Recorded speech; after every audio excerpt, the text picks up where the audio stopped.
ಮಾಧ್ಯಮದ ಸ್ನೇಹಿತರಿಗೆ ಪ್ರಥಮವಾಗಿ ನಾನು ವಂದನೆಗಳು. ಈ ದಿನ ಅನಿವಾರ್ಯವಾಗಿ ತಮ್ಮಗಳ ಜೊತೆಯಲ್ಲಿ ಕೆಲವು ರಾಜಕೀಯದ ಬೆಳವಣಿಗೆ ಅಲ್ಲ,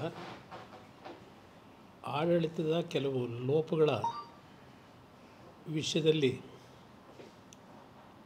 ತಮ್ಮ ಜೊತೆ ಚರ್ಚೆ ಮಾಡಲಿಕ್ಕೆ ಕರೆದಿದ್ದೇನೆ. ನಮ್ಮ ದೆಹಲಿಯ ವರದಿಗಾರ ಪ್ರತಿನಿಧಿಗಳು ನೀವು ಉತ್ತರ ಇಂಡಿಯಾದಲ್ಲಿ ನಡೀತಾ ಇರತಕ್ಕಂಥ ಪ್ರವಾಹದ ಪರಿಸ್ಥಿತಿಗಳನ್ನು ನೀವುಗಳ ಕೆಲವು ಭಾಗಕ್ಕೆ ಹೋಗಿ ಖುದ್ದು ವಾಸ್ತವಾಂಶಗಳನ್ನು ದೇಶದ ಜನತೆ ಮುಂದೆ ಇಟ್ಟಿದ್ದೀರಿ. ಈ ವರ್ಷ ಕರ್ನಾಟಕದ ಮಟ್ಟಿಗೆ ನಾನು ಹೇಳೋದಾದರೆ ಉತ್ತಮವಾದ ರೀತಿಯ ಮಳೆ ಮುಂಗಾರಿನ ಪ್ರಾರಂಭದಲ್ಲೇ ಪ್ರಾರಂಭ ಆಯಿತು. ಅದು ಸ್ವಲ್ಪ ಅರ್ಲಿನೂ ಆಯಿತು. ಮಳೆಯ ಒಂದು ಅನುಕೂಲಗಳು, ಹಲವಾರು ಜಲಾಶಯಗಳು ಈ ಬಾರಿ ನಿರೀಕ್ಷೆಗೂ ಮೀರಿ ತುಂಬಿದಂಥದ್ದೇನಿದೆ. ಅದು ಬಹಳ ಅರ್ಲಿಯಾಗಿ ಜಲಾಶಯಗಳು ತುಂಬಿತು. ಎಲ್ಲರೂ ಸಂತೋಷದಲ್ಲಿದ್ದರು. ರೈತರು ಬಹಳ ಆನಂದದಲ್ಲಿ ಕೃಷಿ ಚಟುವಟಿಕೆಗಳನ್ನು ಪ್ರಾರಂಭ ಮಾಡಿದಂಥದ್ದೇನಿದೆ. ನಮ್ಮ ಕೃಷಿಕರಲ್ಲಿ ಈ ಬಾರಿ ಉತ್ತಮವಾದಂಥ ಮಳೆಯಾಗಿದೆ. ಎಲ್ಲ ರೀತಿಯಲ್ಲಿ ಬೆಳೆಯನ್ನು ನಾವು ಬೆಳೆಯಲಿಕ್ಕೆ ಅನುಕೂಲಗಳಿದೆ ಅಂತಕ್ಕಂಥ ಒಂದು ಭಾಳ ದೊಡ್ಡ ಮಟ್ಟದ ನಿರೀಕ್ಷೆಯಿಂದ ಕೃಷಿ ಚಟುವಟಿಕೆಗಳನ್ನೇನು ಪ್ರಾರಂಭ ಮಾಡಿದ್ರು. ನಂತರದ ದಿನಗಳಲ್ಲಿ ರಾಜ್ಯದ ಹಲವಾರು ವಿವಿಧ ಪ್ರದೇಶಗಳಲ್ಲಿ ಭಾರಿ ಅನಾಹುತಗಳಾಗ್ತಕ್ಕಂಥ ರೀತಿಯ ಮಳೆಯೇ ಪ್ರಾರಂಭ ಆಯಿತು. ಪ್ರಥಮ ಹಂತದಲ್ಲಿ ಮಂಗಳೂರು, ಉಡುಪಿ, ಕಾರವಾರ ಜಿಲ್ಲೆ ಇರ್ಬೋದು. ಅದೇ ರೀತಿಯಲ್ಲಿ ಚಿಕ್ಕಮಗಳೂರು ಭಾಗದಲ್ಲಿ, ಶಿವಮೊಗ್ಗ, ಚಿಕ್ಕಮಗಳೂರು ಭಾಗದಲ್ಲೂ ಭಾಳ ದೊಡ್ಡ ಮಟ್ಟದಲ್ಲಿ ಅನಾಹುತಗಳು ಪ್ರಾರಂಭ ಆಯಿತು. ನಂತರ ನಮ್ಮ ಬಹುಶಃ ಗಣೇಶನ ಹಬ್ಬದ ಆಸ್ಪಾಸ್ನಲ್ಲಿ ಹೈದರಾಬಾದ್, ಕರ್ನಾಟಕ, ಅಲ್ಲಿ ನಿರೀಕ್ಷೆಗೂ ಮೀರಿ ಅದು ಕಲಬುರಗಿ, ಯಾದಗಿರಿ, ರಾಯಚೂರು, ಬೀದರು, ಹೀಗೆ ಅದರ ಜೊತೆಯಲ್ಲಿ ಮುಂಬೈ ಕರ್ನಾಟಕದ ಬೆಳಗಾವಿ, ಬಿಜಾಪುರ, ಬಾಗಲಕೋಟೆ, ಈ ಎಲ್ಲ ಭಾಗದಲ್ಲಿ ಇವತ್ತು ನೋಡ್ತಾ ಇದ್ದೀರಿ ಪ್ರಾರಂಭ ಆದಂಥದ್ದು. ಒಂದು 15-20 ದಿವಸಗಳಿಂದ ಈಗಲೂ ಸಹ ಹಲವಾರು ಹಳ್ಳಿಗಳು ಜಲಾವೃತವಾಗಿದೆ. ಪ್ರತಿಯೊಂದು ಜಿಲ್ಲೆಯಲ್ಲಿ ನಾನೀಗಾಗಲೇ ಆ 6 ಜಿಲ್ಲೆಗಳ ಅಧಿಕಾರಿಗಳೇನಿದ್ದಾರೆ, ನಮ್ಮ ಕಲ್ಯಾಣ ಕರ್ನಾಟಕದ 5 ಜಿಲ್ಲೆಗಳು, ಬಳ್ಳಾರಿ ಬಿಟ್ಟು, ನಂತರ ಬಿಜಾಪುರ, ಬಾಗಲಕೋಟೆ, ಈ ಜಿಲ್ಲೆಗಳ ಜಿಲ್ಲಾಧಿಕಾರಿಗಳ ಜೊತೆಯಲ್ಲಿ ಯಾವೊಂದು ಪರಿಸ್ಥಿತಿಗಳಿದೆ ಅಂತಕ್ಕಂಥ ಮಾಹಿತಿಯನ್ನು ಪಡೀಲಿಕ್ಕೆ ನಾನೇ ಖುದ್ದು ದೂರವಾಣಿ ಕರೆ ಮುಖಾಂತರ ಈ ಎಲ್ಲ ಮಾಹಿತಿಗಳನ್ನು ಪಡೆದಿದ್ದೇನೆ. ಪ್ರಾರಂಭಿಕ ಹಂತದಲ್ಲಿ ಈಗಾಗಲೇ ಅವರ ಲೆಕ್ಕಾಚಾರವೇ ಪ್ರತಿಯೊಂದು ಜಿಲ್ಲೆಯಲ್ಲಿ 1,00,000 ಹೆಕ್ಟೇರ್ಗಿಂತ ಜಾಸ್ತಿ, 1.5 ಲಕ್ಷ, 1 ಲಕ್ಷ, 1.25 ಲಕ್ಷ ಈ ಆಗಲೇ ಬೆಳೆ ಸರ್ವನಾಶ ಆಗಿದೆ. ಭತ್ತ ಕೆಲವು ಭಾಗದಲ್ಲಿ, ಹತ್ತಿ ವಿಶೇಷವಾಗಿ, ಮತ್ತು ತೊಗರಿ ಇರ್ಬೋದು, ಈ ಹಲವಾರು ಬೆಳೆಗಳು ಸಂಪೂರ್ಣ ನಾಶ ಆಗಿರತಕ್ಕಂಥದ್ದೇನಿದೆ. ರೈತ ಚೇತರಿಸ್ಕೊಳ್ಳಿಕ್ಕಾಗೋದಿಲ್ಲ ಒಂದು ಕಡೆ. ಆ ಮಟ್ಟದ ಪರಿಸ್ಥಿತಿಯಲ್ಲಿ ಇವತ್ತು ಹಲವಾರು ರೈತ ಕುಟುಂಬಗಳು ಕಲ್ಯಾಣ ಕರ್ನಾಟಕದಲ್ಲಿ ನೋವಿನಲ್ಲಿದ್ದಾರೆ. ಇನ್ನು ಮನೆಗಳು ಜಲಾವೃತವಾಗಿ ಮನೆಗಳ ಮೇಲೆ ಆಗಿರತಕ್ಕಂಥ ಹಾನಿ. ಇವತ್ತು ಉತ್ತರ ಕರ್ನಾಟಕದಲ್ಲಿ ಅಂದರೆ ಕಲ್ಯಾಣ ಕರ್ನಾಟಕದಲ್ಲಿ ಸುಮಾರು 12 ಗೋಶಾಲೆಗಳಿತ್ತು. ಈ 12 ಗೋಶಾಲೆಗಳು ಸಂಪೂರ್ಣವಾಗಿ ಮುಳುಗೋಗಿರ್ತಕ್ಕಂಥದ್ದು. ನಮ್ಮ ಮಾಧ್ಯಮದ ಸ್ನೇಹಿತರು ಪ್ರತಿನಿತ್ಯ, ಅದು ಯಾವುದೇ ನಮ್ಮ ಟಿ ವಿ ಚಾನಲ್ಗಳಿದ್ದೀರಿ, ಕನಿಷ್ಠ ಪ್ರತಿದಿನ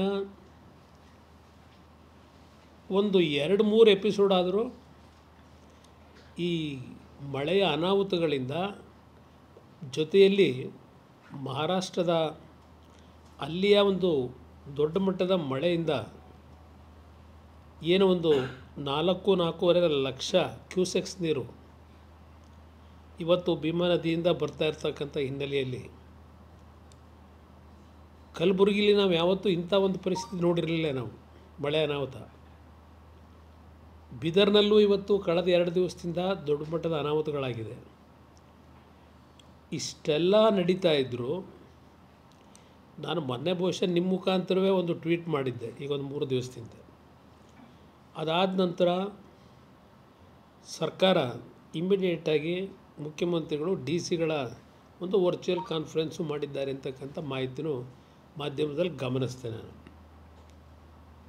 ಅದ್ರ ಜೊತೆಗೆ ಒಂದು 2 ಜನ ಮಂತ್ರಿಗಳು ಅಲ್ಲಿ ಇಲ್ಲಿ ಕಾಟಾಚಾರಕ್ಕೆ ಹೋಗಿದ್ದಾರೋ ಇಲ್ಲ ಪ್ರಾಮಾಣಿಕವಾಗಿ ಹೋಗಿದ್ದಾರೋ, ನಾನು ಟೀಕೆ ಮಾಡಲಿಕ್ಕೆ ಹೋಗಲ್ಲ, ಈಗ ರಾಜಕೀಯ ಬೆರೆಸಲ್ಲ. ಇಲ್ಲಿ ಇಷ್ಟು ದಿನಗಳಿಂದ ಮಳೆ ಆಗಿದೆ, ಇಷ್ಟು ದಿನಗಳಿಂದ ಜನ ನೊಂದಿದ್ದಾರೆ. 36 ಜನ ಮಂತ್ರಿಗಳಿದ್ದು ಎಷ್ಟು ಜನ ಎಲ್ಲೆಲ್ಲಿ ಭೇಟಿ ಕೊಟ್ಟರು ಮಂತ್ರಿಗಳು? ಮುಖ್ಯಮಂತ್ರಿಗಳು DC ಗಳಿಗೆ ಗರಮಾಗಿ ಮಾತಾಡಿ ತಕ್ಷಣ ಕ್ರಮ ತಗೊಳ್ಳಿ ಅಂತ ಹೇಳಿ ಬೆಂಗಳೂರಿನಿಂದ ಕೂತ್ಕೊಂಡು ಹೇಳಿದ ತಕ್ಷಣ ಈಗಿನ ಒಂದು ಆಡಳಿತ ವ್ಯವಸ್ಥೆಯಲ್ಲಿ ಎಷ್ಟರ ಮಟ್ಟಿಗೆ ಈ ಅಧಿಕಾರಿಗಳು ಕೆಲಸ ಮಾಡ್ಬೋದು? ಕೆಲವು DC ಗಳು ಒಳ್ಳೆಯವರಿರ್ಬೋದು, ಕೆಲಸ ಮಾಡ್ತಕ್ಕಂಥ ಒಂದು ಗುಣ ಇಟ್ಕೊಂಡಿರ್ಬೋದು. ಆ DC ಗೂ ಕೋಆಪ್ರೇಷನ್ ಕೊಡ್ತಕ್ಕಂಥ ಒಂದು ವಾತಾವರಣ ನೀವು ನಿರ್ಮಾಣ ಮಾಡಿದ್ದೀರಾ ಇಲ್ಲಿ ರಾಜ್ಯದಲ್ಲಿ? ಇದು ನನ್ನ ಪ್ರಶ್ನೆ. ಈ ಒಂದು ಉದಾಹರಣೆ, ಈಗ ಚಿಕ್ಕಮಗಳೂರು ಭಾಗದಲ್ಲಿ ಎಷ್ಟು ತಿಂಗಳಾಯ್ತು ಮಳೆಯಾಗಿ? ಅಡಿಕೆ ನಾಶ ಆಯಿತು, ಭತ್ತ ಬೆಳೀಲೇ ಇಲ್ಲ, ಹಲವಾರು ಬೆಳೆಗಳು ನಾಶ ಆಯ್ತು, ಅಲ್ಲೂ ಮನೆಗಳು ಕುಸಿದೋದವು. ಯಾರಿಗಾದರೂ ಒಬ್ಬರಿಗೆ, ಅದು ಪ್ರಾಣ ಹೋದಂಥ ಒಂದು ವ್ಯಕ್ತಿಗಳಿಗೆ ಪರಿಹಾರ ಕೊಟ್ಟಿದ್ದು ಬಿಟ್ಟರೆ, ಯಾವುದಾದ್ರೂ ಒಂದು ಬಡ ಕುಟುಂಬಗಳಿಗೆ ಅಲ್ಲಿ ಮೂಡಿಗೆರೆಯನ್ನೋ ನಮ್ಮ ಚಿಕ್ಕಮಗಳೂರಿನ ಭಾಗದಲ್ಲಿ ಎಷ್ಟರ ಮಟ್ಟಿಗೆ ಅವರ ನೆರವು ಹೋಗಿದ್ದೀರಿ ರೈತರಿಗೆ? ಕಾಫಿ ಬೆಳೆಗಾರರು ಪೆಟ್ಟು ತಿಂದಿದ್ದಾರೆ. ಇದು ಈ ಸರ್ಕಾರ ಯಾವ ರೀತಿ ನಡೀತಾ ಇದೆ, ಇಷ್ಟರೊಳಗೆ ದೊಡ್ಡ ಮಟ್ಟದಲ್ಲಿ ಇವತ್ತು ಯುದ್ಧೋಪಾದಿಯಲ್ಲಿ ಪರಿಹಾರದ ಕಾರ್ಯಕ್ರಮಗಳು ಆಗಬೇಕಾಗಿತ್ತು. ಆ ಪರಿಸ್ಥಿತಿ ನಾವಿಲ್ಲಿ ನೋಡಲಿಲ್ಲ. ಇನ್ನೂ ಸಹ ಸಮೀಕ್ಷೆಗಳು ಪೂರ್ಣಗೊಂಡಿಲ್ಲ. ನನಗೆ ಕೆಲವು ಜಿಲ್ಲೆಯಲ್ಲಿ ರೈತರು ಹೇಳ್ತಾರೆ, ಅಧಿಕಾರಿಗಳು ನಿಮ್ಮ ಹೊಲದಲ್ಲಿ ಎಷ್ಟು ಬೆಳೆ ನಾಶ ಆಗಿದೆ, ಎಷ್ಟು ಪ್ರಮಾಣದಲ್ಲಿ ನಿಮ್ಗೆ ತೊಂದರೆ ಆಗಿದೆ, ನೀವೇ ಒಂದು ಮಾಹಿತಿ ತಂದು ಕೊಟ್ಬಿಡಿ ಅಂತ ಹೇಳ್ತಾರಂತೆ ಕೆಲವು ರೈತರಿಗೆ. ಇದು ಇರ್ತಕ್ಕಂಥ ವಾಸ್ತವಾಂಶ. ಇದು ರಾಜಕೀಯ ಟೀಕೆಗೆ ನಾನು ಹೇಳ್ತಾ ಇಲ್ಲ. ಕೆಲವು ರೈತರು ನನಗೆ ದೂರವಾಣಿಯಲ್ಲಿ ಹೇಳಿದಂಥ ವಿಷಯವನ್ನು ನಿಮ್ಮ ಮುಖಾಂತರ ತಿಳಿಸ್ತಾ ಇದ್ದೇನೆ ಸರ್ಕಾರಕ್ಕೆ. ಇದೆಲ್ಲ ನಾನು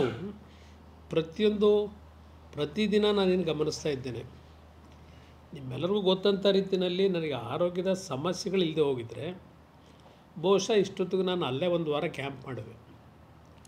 ನಾನು ಹಿಂದೆ ಆಕಸ್ಮಿಕವಾಗಿ ರಾಜ್ಯದ ಮುಖ್ಯಮಂತ್ರಿಯಾಗಿ ಇಂಥ ಪರಿಸ್ಥಿತಿನಲ್ಲಿ ಯಾವ ರೀತಿ ನಡ್ಕೋಬೇಕು ಅಂತಕ್ಕಂಥದ್ದನ್ನು ಈಗಾಗಲೇ ಆ ಸಂದರ್ಭದಲ್ಲಿ ಜವಾಬ್ದಾರಿ ನಿರ್ವಹಣೆ ಮಾಡಿದ್ದೇನೆ. ಉದಾಹರಣೆಗೆ ನಿಮಗೆಲ್ಲ ಗೊತ್ತಿದೆ, ಕೊಡಗಿನ ಅನಾಹುತ, ಭಾರಿ ಅನಾಹುತ 2018ರಲ್ಲಿ ಆದಂಥದ್ದೇನಿದೆ, ತಕ್ಷಣ ಯಾವ ರೀತಿಯ ಕ್ರಮಗಳನ್ನ ನಾನು ತೆಗೆದುಕೊಂಡೆ. ಇವತ್ತು ಮನೆ ಬಿದ್ದೋದಂಥ ಕುಟುಂಬಗಳಿಗೆ ಯಾವ ರೀತಿ ಪರಿಹಾರ ಕೊಟ್ಟೆ, ಸಂಪೂರ್ಣ ಮನೆ ಹೋದಂಥದಕ್ಕೆ 1,000 ಮನೆ ಕಟ್ತಕ್ಕಂಥ ನಿರ್ಧಾರ ಮಾಡಿ 10 ಲಕ್ಷ ರೂಪಾಯಿಗಳ ವೆಚ್ಚದಲ್ಲಿ ಮನೆ ನಿರ್ಮಾಣ ಮಾಡಿಕೊಟ್ಟು 1 ಲಕ್ಷ ರೂಪಾಯಿ ಅವರಿಗೆ ತಕ್ಷಣ ಪರಿಹಾರ ಕೊಟ್ಟು ಮನೆ ಅವರಿಗೆ ಸಂಪೂರ್ಣ ಮಾಡಿ ಕೊಡೋವರೆಗೆ ತಿಂಗಳಿಗೆ 10,000 ರೂಪಾಯಿ ರೆಂಟ್ ಕೊಟ್ಟೆ, ಬಾಡಿಗೆನ ಅವರಿಗೆ. ಹೇಳ್ತಾ ಹೋದರೆ ಹಲವಾರು ವಿಷಯಗಳನ್ನು ನಾನು ಹೇಳಬಲ್ಲೆ. ನಾನು ಯಾವ ರೀತಿ ಕೆಲಸ ನಿರ್ವಹಿಸೋಕ್ಕಿದೆ. ಈ ಸರ್ಕಾರದಲ್ಲಿ ವಿರೋಧ ಪಕ್ಷಗಳು ನಾವೇನಾದ್ರು ಚರ್ಚೆ ಮಾಡಿದ್ರೆ ನೀವೇನು ಮಾಡಿದ್ದೀರಿ ಅಂತಾರೆ, ನಿಮ್ಮ ಕಾಲದಲ್ಲಿ ಏನಾಯಿತು ಅಂತ ಹೇಳ್ತೀರಿ. ಅದರ ಹಿನ್ನೆಲೆಯಲ್ಲಿ ನಾನು ಉದಾಹರಣೆ ಕೊಟ್ಟೆ, ನನ್ನ ಜವಾಬ್ದಾರಿ ಯಾವ ರೀತಿ ನಿರ್ವಹಿಸಿದ್ದೇನೆ ಅಂತ ಹೇಳಿ. ನಾನು ರಾಜ್ಯ ಸರ್ಕಾರಕ್ಕೆ ಒಂದು ಕಿವಿ ಮಾತು ಹೇಳಲಿಕ್ಕೆ ಬಯಸ್ತೀನಿ. ಪದೇ ಪದೇ ನೀವು ಕೇಂದ್ರ ಸರ್ಕಾರದ ಜೊತೆ ಘರ್ಷಣೆಗೆ ಹೋಗಬೇಡಿ. ಘರ್ಷಣೆಗೆ ಹೋಗೋದ್ರಿಂದ ಏನೂ ಸಿಗೋದಿಲ್ಲ. ವಿಶ್ವಾಸದಲ್ಲಿ ಹೌದು, ಹಲವಾರು ವಿಷಯದಲ್ಲಿ ನಾನಿವತ್ತು ಕೇಂದ್ರದಲ್ಲಿ ಮಂತ್ರಿ ಇರ್ಬೋದು, ನನಗೆ ಗೊತ್ತಿದೆ ಕೆಲವು ವಿಷಯಗಳು, ನಾನು ಮಾತಾಡೋದಿಲ್ಲ. ಆದರೆ ನಾನು ಒಂದು ಮಾತು ಹೇಳ್ತೀನಿ, ಕೇಂದ್ರ ಸರ್ಕಾರದಿಂದ ನನಗೆ ನರೇಂದ್ರ ಮೋದಿಯವರು ಗೌರವಾನ್ವಿತ ಪ್ರಧಾನಮಂತ್ರಿಗಳೇನಿದ್ದಾರೆ ಅವ್ರ ಮೇಲೆ ವಿಶ್ವಾಸವೂ ಇದೆ, ನಂಬಿಕೆಯೂ ಇದೆ. ನೀವು ಸರಿಯಾದ ರೀತಿಯಲ್ಲಿ ಬಂದು ಒಂದು ವಿಶ್ವಾಸದಲ್ಲಿ ನೀವು ಅಲ್ಲಾಗಿರ್ತಕ್ಕಂಥ ಅನಾಹುತಗಳ ಬಗ್ಗೆ ನೆರವು ನೀಡಿ ಅಂತಕ್ಕಂಥದ್ದು ಅದಕ್ಕೂ ಒಂದು ಸೌಜನ್ಯ ಅನ್ನೋದಿದೆ. ಅದರ ಮುಖಾಂತರ ನೀವು ಚರ್ಚೆ ಮಾಡಬೇಕು. ನೀವು ಅಲ್ಲಿ ಬೆಂಗಳೂರಿನಲ್ಲಿ ಕೂತ್ಕೊಂಡು ಮಾಧ್ಯಮದ ಸ್ನೇಹಿತರ ಮುಂದೆ ನಮ್ಗೆ ಹಾಗಾಗಿದೆ ಹೀಗಾಗಿದೆ, ನಮ್ಗೆ ಅನ್ಯಾಯ, ಇದು ಎಷ್ಟು ದಿವಸ ಹೇಳ್ತೀರಿ? ನಾನು 2 ಬಾರಿ ಮುಖ್ಯಮಂತ್ರಿ ಇದ್ದೆ. ಮೊದಲನೇ ಬಾರಿ ನಾನು BJP ಜೊತೆ ಮುಖ್ಯಮಂತ್ರಿ ಆದೆ. ಅವತ್ತು ಕಾಂಗ್ರೆಸ್ ಸರ್ಕಾರ ಅದೇನಿಲ್ಲ, UPA ಸರ್ಕಾರ, ಮನಮೋಹನ್ ಸಿಂಗ್ ಅವರು. ಅವತ್ತು ಹಲವಾರು ಸಮಸ್ಯೆಗಳಿತ್ತು. ನಾನು ಎಂದೂ ಸಹ ಕೇಂದ್ರ ಸರ್ಕಾರದ ಜೊತೆ ಘರ್ಷಣೆಗೆ ಹೋಗಲಿಲ್ಲ. ಅವತ್ತು ಸಹ ನಾನು BJP ಜೊತೆ ಸರ್ಕಾರ ಮಾಡಿದಾಗಲೂ ರಾಜ್ಯದಲ್ಲಿ ನಮ್ಮ ಸಮಸ್ಯೆಗಳಿಗೆ ಸ್ಪಂದಿಸಿದ್ದಾರೆ ಕೇಂದ್ರ ಸರ್ಕಾರ. ಅವತ್ತು ಕಾಂಗ್ರೆಸ್ ಸರ್ಕಾರ ಇದ್ದರು, ಮನಮೋಹನ್ ಸಿಂಗ್ ಅವರ ನೇತೃತ್ವದಲ್ಲಿ. ನಂತರ 2ನೇ ಬಾರಿ ನಾನು ಮುಖ್ಯಮಂತ್ರಿ ಆದಾಗ ಇಲ್ಲಿ BJP ಸರ್ಕಾರ, ಕಾಂಗ್ರೆಸ್ ಜೊತೆ ಸರ್ಕಾರ ಮಾಡಿದ್ದೆ. ಆಗಲೂ ಸಹ ನರೇಂದ್ರ ಮೋದಿಯವರು ಯಾವೊಂದು ಕೊಡಗಿನಲ್ಲಾದಂಥ ಅನಾಹುತಕ್ಕೆ ಮರುಕ್ಷಣ ನನಗೆ ದೂರವಾಣಿ ಮುಖಾಂತರ ಕರೆ ಮಾಡ್ತಾರೆ. ನಮ್ಮಿಂದ ಏನಾಗಬೇಕು, ಏನು ಸಮಸ್ಯೆ ಇಲ್ವಲ್ಲ, ಕಂಟ್ರೋಲ್ನಲ್ಲಿ ಇದೆಯಲ್ಲ, ಅವರು ಮಾತನಾಡ್ತಾರೆ ಪ್ರಧಾನಮಂತ್ರಿಗಳು. ಈ ಬಾಂಧವ್ಯವನ್ನು ರಾಜ್ಯ ಮತ್ತು ಕೇಂದ್ರ ಸರ್ಕಾರಗಳು ಉಳಿಸ್ಕೊಂಡು ಹೋಗ್ತಕ್ಕಂಥದ್ದು ಈ ಪ್ರಜಾಪ್ರಭುತ್ವ ವ್ಯವಸ್ಥೆಯಲ್ಲಿ ನಮ್ಮ ಧರ್ಮ ಅನ್ನೋದು ನನ್ನ ಅಭಿಪ್ರಾಯ. ಈಗಲೂ ಹೇಳ್ತೇನೆ, ಆ ನಿಮ್ಮ ಹೊರಟು ಮಾತುಗಳನ್ನು ಬಿಟ್ಟು ಇಲ್ಲಿವರೆಗೆ ಯಾರಾದರೂ ಒಬ್ಬ ರಾಜ್ಯದ ಮಂತ್ರಿ ಕೇಂದ್ರ ಸರ್ಕಾರದ ಸಚಿವರನ್ನ ಯಾರಾದರೂ ಭೇಟಿ ಮಾಡಿದ್ದೀರಾ? ಇಷ್ಟೆಲ್ಲ ಸಮಸ್ಯೆ ಆಗಿದೆ ಅಂತೇಳಿ, ಇಷ್ಟೆಲ್ಲ ಅನಾಹುತಗಳಾದರೂ ಒಂದು ಕೇಂದ್ರ ಸರ್ಕಾರದಿಂದ ನಿಯೋಗ ಕಳಿಸಿ ಇವತ್ತು ಏನಾಗಿರತಕ್ಕಂಥ ಡ್ಯಾಮೇಜ್ಗಳನ್ನು ವರದಿ ತೆಗೆದುಕೊಳ್ಳಿಕ್ಕೆ ಅಂತಕ್ಕಂಥದ್ದು ಏನಾದರೂ ಒಂದು ಮನವಿನಾದರೂ ಕೊಟ್ಟಿದ್ದೀರಾ ಕೇಂದ್ರ ಸರ್ಕಾರಕ್ಕೆ? ಇವತ್ತು ರಾಜ್ಯದಲ್ಲಿ ಅದೆಂಥದೋ ಜಾತಿ ಗಣತಿಯಂತೆ ಮತ್ತಿನ್ಯಾವುದೋ ಬೇಕಿಲ್ಲದೆ ಇರತಕ್ಕಂಥ ವಿಷಯಗಳು, ಹಲವಾರು ಸಮಸ್ಯೆಗಳನ್ನು ಎದುರಿಸ್ತಾ ಇದ್ದೇವೆ. ಆ ಸಮಸ್ಯೆಗಳಿಗೆ ಪರಿಹಾರ ಇಲ್ಲ, ಮತ್ತಿನ್ಯಾವುದೋ ಒಂದು ಸಮಸ್ಯೆ ಹುಟ್ಟಾಕತ್ತಾ ಇದ್ದೀರಿ. ಕಳೆದ 2.5 ವರ್ಷದಿಂದ ಬರೀ ಅದು ಯಾವುದೋ ಮುಖ್ಯಮಂತ್ರಿಯ ಗಾದಿಯ ವಿಷಯದಲ್ಲೇ ನಿಮ್ಮ ಕಾಲವನ್ನು ವ್ಯರ್ಥ ಮಾಡ್ಕೊಂಡಿದ್ದೀರಿ. ಅದರ ಬಗ್ಗೆನೇ ಚರ್ಚೆ ಮಾಡ್ಕೊಂಡು ಜನಸಾಮಾನ್ಯರ ಸಮಸ್ಯೆಗಳ ಬಗ್ಗೆ ಏನೋ 2,000 ರೂಪಾಯಿ ಕೊಟ್ಟ ತಕ್ಷಣ ಏನವರ ಕುಟುಂಬಗಳು ಏನು ನೆಮ್ಮದಿಯಿಂದ ಬದುಕಲಿಕ್ಕೆ ಸಾಧ್ಯವಾ? ನಾನು ಭಾಳ ಹತ್ತಿರದಿಂದ ಜನಗಳು ನೋಡಿದ್ದೇನೆ ಏನು ಪರಿಸ್ಥಿತಿಗಳಿದೆ ಅಂತೇಳಿ. ಇಂಥ ಒಂದು ಅತ್ಯಂತ ಕ್ಲಿಷ್ಟಕರವಾದ ಪರಿಸ್ಥಿತಿ ಕರ್ನಾಟಕದಲ್ಲಿ ಇವತ್ತಿನ ದಿನ ನನ್ನ ಅಭಿಪ್ರಾಯದಲ್ಲಿ. ಒಂದು ಕಡೆ ಬೆಂಗಳೂರು, ನೆನ್ನೆ ದಿನ ಒಂದು ಹೆಣ್ಣುಮಗಳು BCom ಓದ್ತಾ ಇದ್ದಂಥ ಹೆಣ್ಣುಮಗಳು ಕಾಲೇಜಿಗೆ ಹೋಗ್ತಕ್ಕಂಥ ಸಂದರ್ಭದಲ್ಲಿ ಆ ರಸ್ತೆಗಳ ಗುಂಡಿ ಬಗ್ಗೆ ಏನು ದೊಡ್ಡ ಚರ್ಚೆಗಳು ನಡೀತಾ ಇದೆ. ಆ ಗುಂಡಿ ಅವಾಯ್ಡ್ ಮಾಡಲಿಕ್ಕೆ ಹೋಗಿ ಇವತ್ತು ಪ್ರಾಣ ಕಳ್ಕೊಂಡಿದ್ದಾಳೆ. ಇನ್ನು ಎಷ್ಟು ಇಂಥ ಒಂದು ಪ್ರಕರಣಗಳಾಗಬೇಕು. ಮುಖ್ಯಮಂತ್ರಿಗಳೇ ಹೋದರು ಬೆಂಗಳೂರು ನಗರ ಪ್ರದಕ್ಷಿಣೆ ಅಂತೇಳಿ ಉಸ್ತುವಾರಿ ಸಚಿವರನ್ನ ಬಿಟ್ಟು ಬೆಂಗಳೂರಿನ ಉಸ್ತುವಾರಿ ಸಚಿವರು ಇನ್ನೂ ಬೇರೆ ಬೇರೆ ವಿಷಯದಲ್ಲಿ ಭಾಳ ಬ್ಯುಸಿ ಇದ್ದಾರೆ ಅವರು. ಅವ್ರನ್ನ ಬಿಟ್ಟೆ ಪಾಪ ಮುಖ್ಯಮಂತ್ರಿಗಳೇ ಹೋದರು. ಮುಖ್ಯಮಂತ್ರಿಗಳು ಹೋದಾಗ ಯಾವೊಂದು ಆ ರಸ್ತೆ ಗುಂಡಿ ಮುಚ್ಚತಕ್ಕಂಥ ಕೆಲಸ ಮಾಡಿದ್ದಾರೆ ನೋಡ್ಕೊಂಡು ಹೋದರು. ಅವ್ರು ನೋಡ್ಕೊಂಡಲ್ಲಿ ಹೋಗ್ತಿದ್ದಂಗೆ ಹಿಂದ್ಗಡೆ ಆ ರಸ್ತೆಗಳು ಕಿತ್ಕೊಂಡು ಹೋಗ್ತಕ್ಕಂಥ ದೃಶ್ಯ ನಿಮ್ಗೆ ತೋರಿಸ್ಕೊಂಡಿದ್ದೀನಿ. ನಾನಿದು ಹೇಳ್ತಾ ಇಲ್ಲ. ಈಗ ತಾನೇ ಹಾಕಿದ್ರು ನೋಡಿ ಯಾವ ಮಟ್ಟದ ಗುಣಾತ್ಮಕವೂ ಅಂತಾರೆ ಗುಂಡಿ ಮುಚ್ಚಿದ್ದಾರೆ ಅಂಥೇಳಿ ನೀವೇ ಕ್ಯಾಮ್ರಾ ಹಿಡ್ಕೊಂಡು ಕೈನಲ್ಲಿ ಎತ್ತುತ್ತಾ ಇದ್ದೀರಿ ಹಾಕಿಟ್ಟಾರನ್ನ. ಮುಖ್ಯಮಂತ್ರಿಗಳಿಗೆ ಕೇಳ್ತೀನಿ, ಇದೊಂದು ಆಡಳಿತನ? ಅಧಿಕಾರಿಗಳಿಗೆ ಏನಾದರೂ ಭಯ ಭಕ್ತಿ ಇದೆಯಾ? ಯಾವುದೋ ಒಂದು ಸಭೆ ಕರೆದುಬಿಟ್ಟು ಗರಂ ಆದರು. ಗರಂ ಆಗಿ ಏನಾಗಿದೆ? ಬೈಯೋದ್ರಿಂದ ಕೆಲಸ ಆಗಲ್ಲ. ಇದು ನಡೀತಾ ಇರ್ತಕ್ಕಂಥದ್ದು. ಇನ್ನು ನೀವು ಇವತ್ತು ಉತ್ತರ ಕರ್ನಾಟಕದಲ್ಲಿ ಯಾವುದಪ್ಪ ಯಾವುದೋ ಗಂಜಿ ಕೇಂದ್ರ ತೆಗೆದಿದ್ದೀರಿ, 1-2 ದಿವಸ 3 ದಿವಸ ಊಟ ಹಾಕ್ತೀರಿ, ಕಳಿಸ್ತೀರಿ. ಅವ್ರ ಖಾಲಿ ಕೈಲಿ ಆ ಮನೆಗಳಿಗೆ ಹೋದರೆ ಮನೆಯಲ್ಲಿ ಅವ್ರಿಗೆ ತಿನ್ನಲಿಕ್ಕೆ ಏನಿಲ್ಲ. ಅವ್ರಿಗೆ ಏನಾದರೂ ಪರಿಹಾರ ಕೊಡ್ತಕ್ಕಂಥ ಮುಂದಾಲೋಚನೆ ಮಾಡಿದ್ದೀರಾ? ಅವರಿಗೆ ಅಲ್ಲಿಂದ ಗಂಜಿ ಕೇಂದ್ರದಿಂದ ಮನೆಗೆ ಹೋಗಬೇಕಾದ್ರೆ ಖಾಲಿ ಕೈಲಿ ಹೋಗಿ ಅವ್ರು ಏನು ಮಾಡ್ತಾರೆ? ಇನ್ನು ಕೆಲವರು ಅಂಗಡಿ ಮಾಲೀಕರುಗಳು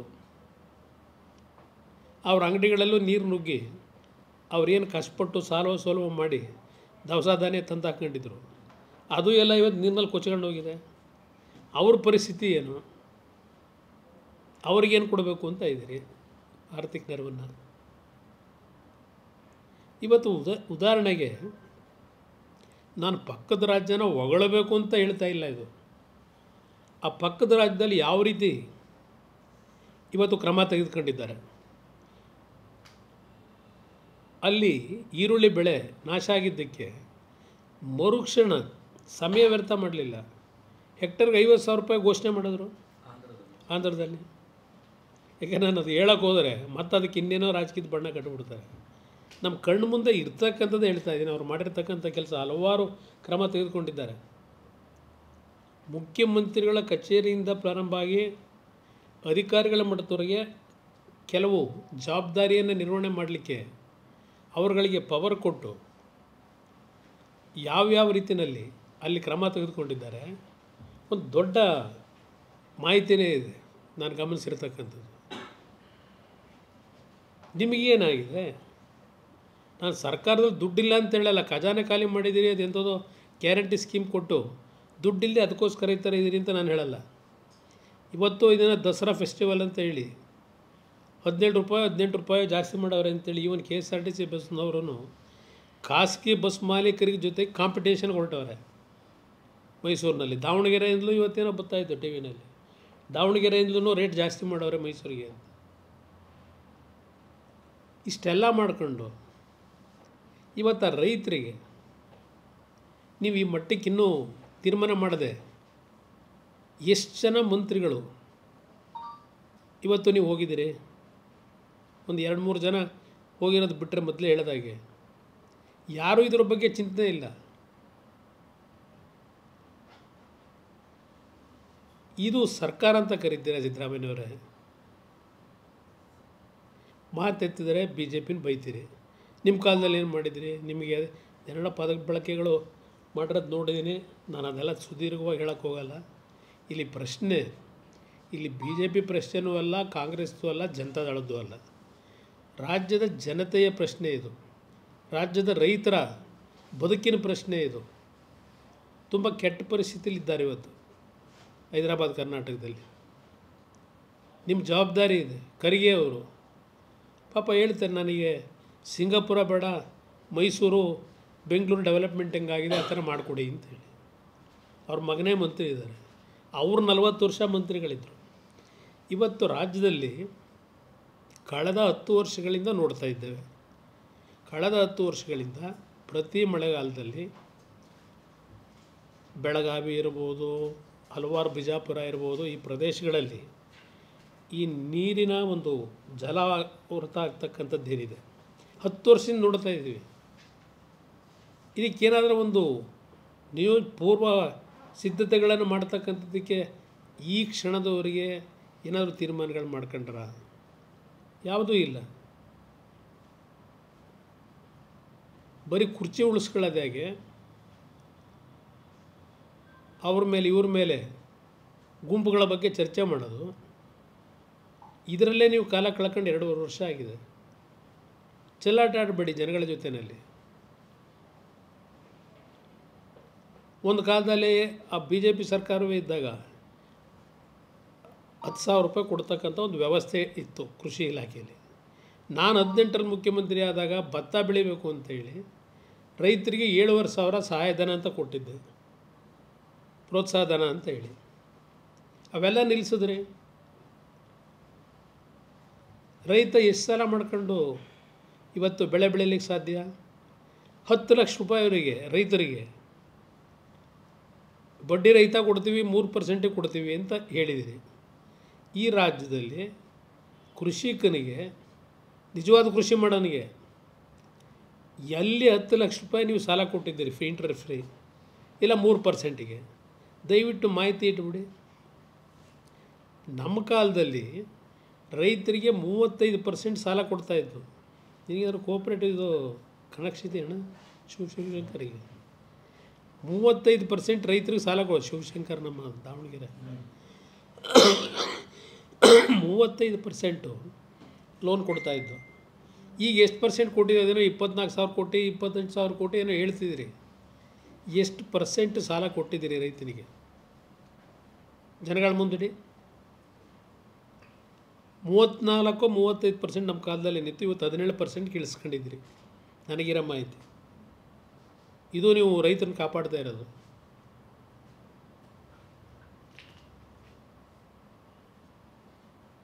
ಇವತ್ತು ಪಾಪ ಹೋಗಿದ್ದೀರಿ ಏರಿಯಲ್ ಸರ್ವೆ. ಹೌದು, ಏರಿಯಲ್ ಸರ್ವೆನೇ ಮಾಡಬೇಕಾದ ಪರಿಸ್ಥಿತಿ ಇವತ್ತು. ಎಲ್ಲ ಕಡೆ ಬೈ ರೋಡ್ ಹೋಗ್ಲಿಕ್ಕೆ ಆಗೋದಿಲ್ಲ ಅನ್ನೋದು ನಾನು ಮಾಹಿತಿ ತಗೊಂಡಿದ್ದೀನಿ. ಯಾಕೆಂದರೆ ನಾನು 2 ದಿವಸ ಹಿಂದೆ ಮನಸ್ಸು ತಡಿಲಾರದೆ ನಾನೇ ಹೋಗಬೇಕು ಅಂತಕ್ಕಂಥ ನಿರ್ಧಾರ ಮಾಡಿದ್ದೆ. ನಾನು DC ಅವ್ರಿಗೆ, ಯಾದಗಿರಿ ಕಲಬುರಗಿ DC ಅವ್ರಿಗೆ ಫೋನ್ ಮಾಡಿದಾಗ ಈಗಲೂ ಮಳೆ ಬರ್ತಾ ಇದೆ, ದಯವಿಟ್ಟು ಒಂದು 2 ದಿವಸ ಪೋಸ್ಟ್ಪೋನ್ ಮಾಡಿ ಬರಬೇಡಿ ಅಂದರು. ಉಪಯೋಗ ಬರಲ್ಲ ಬಂದರು ಈಗ ನೋಡಲಿಕ್ಕೆ. ಒಂದು ನಾವು ನಿಮಗೆ ಮೆಸೇಜ್ ಕೊಡ್ತೀವಿ ಅಂತ ಹೇಳಿದ್ರಿಂದ ನಾನು 2 ದಿವಸದಿಂದ ಹೋಗೋದನ್ನ ಕ್ಯಾನ್ಸಲ್ ಮಾಡಿದೆ. ಮನಸ್ಸು ತಡೀಲಿಲ್ಲ, ಸಮಸ್ಯೆಗಳಿದ್ರು ನನಗೆ. ಇದರಿಂದ ಇವತ್ತು ಭಾಳ ಮನಸ್ಸಿಗೆ ನೋವಾಗಿ ನಿಮ್ಮನ್ನು ಕರೆದೆ. ಈ ವಿಷಯ ಸರ್ಕಾರಕ್ಕೆ ನಾನು ಬೈತಕ್ಕಂಥದ್ದು, ಅದರಿಂದ ಏನು ನನ್ನ ರೈತರಿಗೇನು ಅನುಕೂಲ ಆಗಲ್ಲ. ಇನ್ನೇವೇನು ತಪ್ಪು ವೈಫಲ್ಯಗಳು ಅದು ಇದು ಅಂತ ಹೇಳೋದ್ರಿಂದ ರೈತನಿಗೆ ಏನು ಅದರಿಂದ ಏನು ಸಿಗೋದಿಲ್ಲ. ನಾನು ಈಗಲೂ ಹೇಳ್ತೇನೆ, ಕೇಂದ್ರ ಸರ್ಕಾರದ ಮುಂದೆ ಅರ್ಜಿ ಕೊಡೋದು ಅದು ಏನಿದೆ ಅದು ಮಾಡ್ಕೊಳ್ಳಿ ನೀವು. ಜೊತೆಗೆ ರಾಜ್ಯ ಸರ್ಕಾರದಿಂದ ತಕ್ಷಣ ಒಂದು ಪರಿಹಾರನ ಏನು ಕೊಡಬೇಕು ಅಂತಕ್ಕಂಥದ್ದನ್ನು ನಿರ್ಧಾರ ಮಾಡಿ. ಇಲ್ಲೇ ಇದ್ದರೆ ನೀವು ಏರಿಯಲ್ ಸರ್ವೆ ಮಾಡ್ಕೊಂಡು ಇಲ್ಲಿ ಬಂದು ಮತ್ತೆ ಜಾತಿ ಗಣತಿ ಕಾಂತರಾಜು ಆ ಭಜನೆ ಮಾಡ್ತಾ ಕೂತ್ಕೊಂಡ್ರೆ ರೈತರ ಪರಿಸ್ಥಿತಿ ಏನಾಗುತ್ತೆ ಅಂತಕ್ಕಂಥ ಯೋಚನೆ ಮಾಡಿ. ಮುಖ್ಯಮಂತ್ರಿಗಳಿಗೆ ಜವಾಬ್ದಾರಿ ಇದ್ದರೆ ರೈತರ ಬಗ್ಗೆ ಇಷ್ಟೊತ್ತಿಗೆ 2-3 ರೌಂಡ್ ಹೋಗಬೇಕಾಗಿತ್ತು. ನಾನು ಮುಖ್ಯಮಂತ್ರಿಗಳು ಹೋಗಿದ್ದು ಎಲ್ಲೂ ನೋಡಲಿಲ್ಲ. ಅದೆಂಥದ್ದು ಇಂಥ ಜಾತಿ ಹೆಸರೇ ಬರೆಸಿ, ಆ ಜಾತಿ ಹೆಸರೇ ಬರೆಸಿ, ಈ ಜಾತಿ ಹೆಸರೇ ಬರೆಸಿ, ಇದನ್ನು ಹೇಳ್ಕೊಂಡು ತಿರ್ಕೊಂಡಿದ್ದೀರಿ.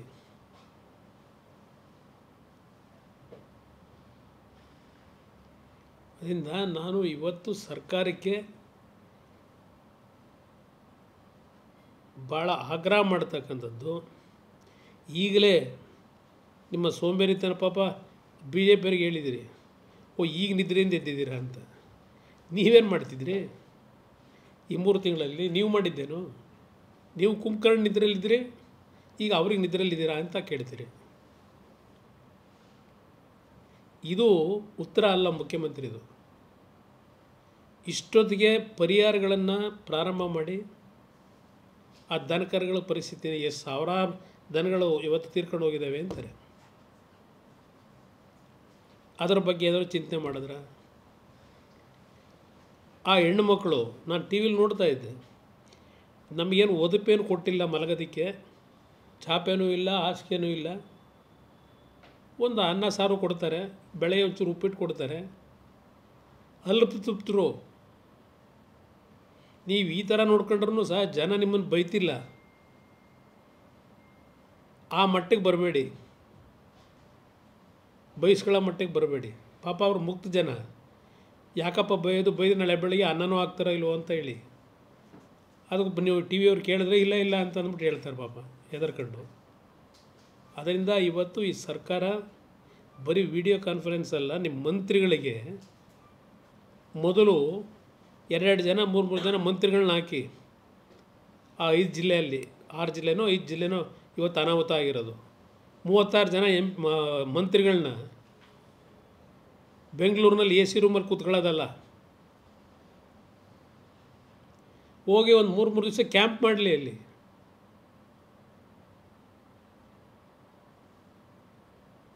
ಒಬ್ಬ ಮಂತ್ರಿ ಇದ್ರ ಬಗ್ಗೆ ಚರ್ಚೆ ಮಾಡಿದ್ರ? ಅದರಿಂದ ಇಲ್ಲ ಪ್ರಿಯಾಂಕಾ ಖರ್ಗೆ ಹೋದರು, ಇಲ್ಲ ಹೋಲಿ ಜನಕ್ಕೆ ಏನಾದ್ರು ಹೇಳಿದ್ರ ಏನಾದ್ರು ಮಾಡ್ತೀವಿ ಅಂತ. ಪಾಪ ಜನ MB ಪಾಟೀಲ್ಗೆ ಹೇಳ್ತಾರೆ, ನಾವಿಲ್ಲಿಂದ ಬೇರೆ ಕಡೆ ಹೋಗಿ ತಯಾರಾಗಿದ್ದೀವಿ, ನಮ್ಮನ್ನು ಶಿಫ್ಟ್ ಮಾಡಿಬಿಡಿ, ಎಷ್ಟು ವರ್ಷ ನಾವು ಹಿಂಗೆ ಬದುಕಬೇಕು, ಇಂಥ ಒಂದು ಮಳೆ ಬಂದಾಗ ನಾವು ಈ ಥರ ಸಮಸ್ಯೆಗೆ ಒಳಗಾದ್ರೆ ಒಂದು 3,000 4,000 ಕೊಡ್ತೀರಿ, ಆಮೇಲೆ ಮತ್ತೆ ಮುಂದಿನ ವರ್ಷ ಬರ್ತೀರಿ. ಇದು ಆ ಜನ ಹೇಳ್ತಾ ಇರೋದಲ್ಲಿ. ಶಾಶ್ವತ ಪರಿಹಾರಕ್ಕೆ ಯಾವ ಥರ ಹೋಗಬೇಕು ಇದೆಲ್ಲ ಪ್ಲ್ಯಾನ್ ಮಾಡಬೇಕಲ್ಲ. ಪ್ರತಿ ವರ್ಷ ಇದೇ ಥರನೇ ಈ ಬಿಹಾರದಲ್ಲಿ ಆಗ್ತಿತ್ತು ಹಿಂದೆ. ಪ್ರತಿ ವರ್ಷ ಮಳೆಗಾಲದಲ್ಲಿ ಕೊಚ್ಕೊಂಡು ಹೋಗೋದು, ಹಾಗೇನೊಂದು ಪರಿಹಾರ ಕೊಡೋದು, ಮತ್ತು ಅವ್ರು ಬಂದು ಅಲ್ಲೇ ವಾಸ ಮಾಡಬೇಕು. ಅದು ನಮ್ಮ ರಾಜ್ಯದಲ್ಲೂ ಈಗ ಪ್ರಾರಂಭ ಆಯಿತು. ಮಹಾರಾಷ್ಟ್ರದ್ದು ಇಲ್ಲಿ ಪತ್ರಿಕೆ ನೋಡಿದ್ರೆ ಕೊಡಿ, ಇಲ್ಲೇ ಇದೆ ನಮ್ಮ ಮಾಧ್ಯಮದ ಸ್ನೇಹಿತರಲ್ಲಿ ಒಂದು ಆರ್ಟಿಕಲ್ ನೋಡಿದೆ ನಾನು. ಈಗ ಇದರದ್ದು ಮಹಾರಾಷ್ಟ್ರದಲ್ಲಿ ಉಜನಿ ಜಲಾಶಯದಲ್ಲಿ ಎಷ್ಟೋ 32 33 ಚೆಕ್ ಡ್ಯಾಮ್ಗಳು ಕಟ್ಕೊಂಡು ನೀರು ತುಂಬಿಸ್ಕೊಂಡು ಇವತ್ತು ಬೇಕಾದ ನೀರು ತುಂಬ್ಕೊಳ್ತಿದ್ದಂಗೆ ಸಡನ್ನಾಗಿ ನೀರು ಬಿಡೋದಿದೆಯಲ್ಲ, ಅದು ನಮ್ಮ ರಾಜ್ಯದ ಮೇಲೆ ಆಗ್ತಿರೋ ಪರಿಣಾಮದ ಬಗ್ಗೆ ಬರೆದಿದ್ದಾರೆ ಅಂತಾರೆ. ಇವತ್ತವರೆಗೂ ಅದರ ಬಗ್ಗೆ ರಾಜ್ಯ ಸರ್ಕಾರ ಚರ್ಚೆನೂ ಮಾಡಲಿಲ್ಲ ಅಂತ ಹೇಳಿ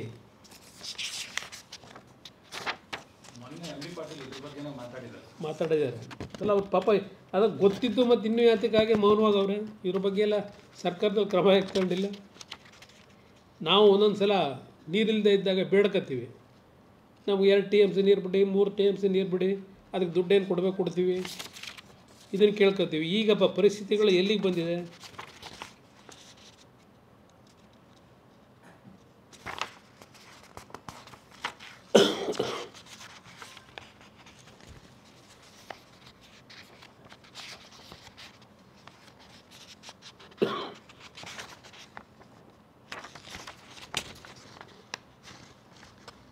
ನಮ್ಮ ಕೃಷಿ ಸಚಿವರೇ ಇವತ್ತು ಹೇಳಿಕೆ ಕೊಟ್ಟವ್ರೆ, 8.5 ಲಕ್ಷ ಹೆಕ್ಟೇರ್ ಭೂಮಿ ಇವತ್ತು ನಷ್ಟ ಆಗಿದೆ ಅಂತೇಳಿ, ಬೆಳೆ ನಷ್ಟ. ಏನು 8.5 ಲಕ್ಷ ಹೆಕ್ಟೇರ್? ಇಲ್ಲಿ ಬೆಳಗ್ಗೆ ನೋಡೋದಲ್ಲ, ಇದಲ್ಲ ಇಲ್ಲ ಪ್ರಶ್ನೆ ಹಾಕಿದ್ರೆ ಸೆಪರೇಟು.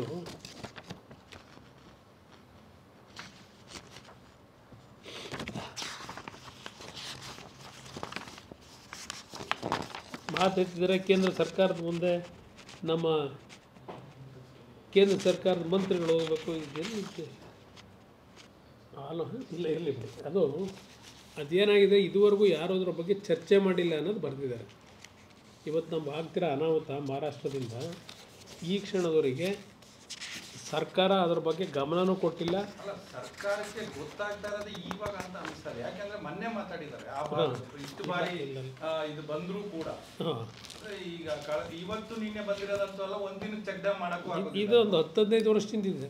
ಮತ್ತೆ ಈಗ ತನಕನೂ ಯಾರಿಗೂ ಗೊತ್ತೇ ಆಗಿಲ್ಲ ಅಂದ್ರೆ ಮತ್ತೆ ಅದನ್ನೇ ಅವ್ರು ಈಗ ಬರೆದಿದ್ದಾರೆ. ಪಾಪ ಕಣ್ಣು ತೆರೆಸವ್ರೆ ಸರ್ಕಾರಕ್ಕೆ. ನೀವು ನನ್ನ ಕೇಳ್ಬೋದು, ನೀವು 2 ಟರ್ಮ್ ಇದ್ದಲ್ಲಪ್ಪ ಅಂತ ಹೇಳಿ. ನಾನು ನೀರಾವರಿ ಮಂತ್ರಿ ಆಗಿರಲಿಲ್ಲ, ನನ್ನ ಗಮನಕ್ಕೆ ಇದ್ಯಾರು ತಂದು ಇಲ್ಲ. ನಾನಿದ್ದಿದ್ದು ಕಡಿಮೆ ಅವಧಿ, ಅದರಿಂದ ನನಗೆ ವಿಷಯಗಳು ಗೊತ್ತಿದ್ದರೆ ಮಾತಾಡ್ಬೋದಾಗಿತ್ತು. ನನಗಿದು ಗೊತ್ತಿಲ್ಲ. ಅದ್ರ ಜೊತೆಗೆ ಇವತ್ತು ರಾಜ್ಯದ ವಿಷಯದಲ್ಲಿ ನೀವು ಕೇಳ್ಬೋದು, ಹಲವಾರು ಸಮಸ್ಯೆಗಳು ಅವ್ರು ಪದೇ ಪದೇ ಹೇಳ್ತಾರಲ್ಲ, ದಮ್ ಇಲ್ಲ, ಅದೇನೋ ತಾಕತ್ತಿಲ್ಲ ಅಂತ ಹೇಳ್ತಾರೆ. ಇವ್ರ ದಮ್ಗಳೆಲ್ಲಿ ಹೋಗೋವೀಗ? ನಮ್ಮ ದಮ್ ಆಮೇಲೆ ನೋಡೋಣಂತೆ, ದಮ್ಮು ತಾಕತ್ತು ಇಲ್ಲ. ಬಟ್ ಇವ್ರೇನು ಮಾಡ್ತಾವ್ರೆ? ಪಾದಯಾತ್ರೆ ಮಾಡ್ಕೊಂಬಂದರು, ನಾವೇನು ಪಾದಯಾತ್ರೆ ಮಾಡಿದ್ವಾ? ಕೇಂದ್ರ ಸರ್ಕಾರದ ಮುಂದೆ ಯಾವ ರೀತಿ ನಡ್ಕೋಬೇಕು ಅನ್ನೋದನ್ನೇ ಮೊದಲು ಇವರು ಕಲಿತೆ. ಪ್ರತಿನಿತ್ಯ ಕೇಂದ್ರ ಸರ್ಕಾರನ ಬೈಕೊಂಡು ಓಡಾಡಿದ್ರೆ ರಾಜಕಾರಣ ಮಾಡೋದು ಬೇರೆ. ರಾಜ್ಯದ ಅಭಿವೃದ್ಧಿ ಬಂದಾಗ ಯಾವ ರೀತಿ ನಾವು ಕೇಂದ್ರ ಸರ್ಕಾರದ ಜೊತೆ ಹೊಂದಾಣಿಕೆ ಮಾಡ್ಕೋಬೇಕು ಅನ್ನೋ ಒಂದು ಸಣ್ಣ ಕನಿಷ್ಠ ಒಂದು ಅವರಲ್ಲಿ ಸೌಜನ್ಯ ಬೇಡವಾ? ಸರ್, ಡಿ ಕೆ ಶಿವಕುಮಾರ್ ಅವರು ಪದೇ ಪದೇ ಈ ವಿಚಾರ ಹೇಳಿದ್ದಾರೆ ಹಲವಾರು ಸಂದರ್ಭ. ಮೇಕೆದಾಟು ವಿಚಾರ ಇರ್ಬೋದು, ಮೊನ್ನೆ ಮಹಾರಾಷ್ಟ್ರದವರು ಪುನಃ ಇದು ತಕರಾರು ತೆಗೆದಿರೋದು ಈಗಿರ್ಬೋದು. ಅಂದ್ರೆ ಕೇಂದ್ರ ಸಚಿವರುಗಳು ಕರ್ನಾಟಕ ಪ್ರತಿನಿಧಿಗಳು ಮಾತಾಡ್ತಿಲ್ಲ, ಎಂಪಿಗಳು ಮಾತಾಡ್ತಿಲ್ಲ.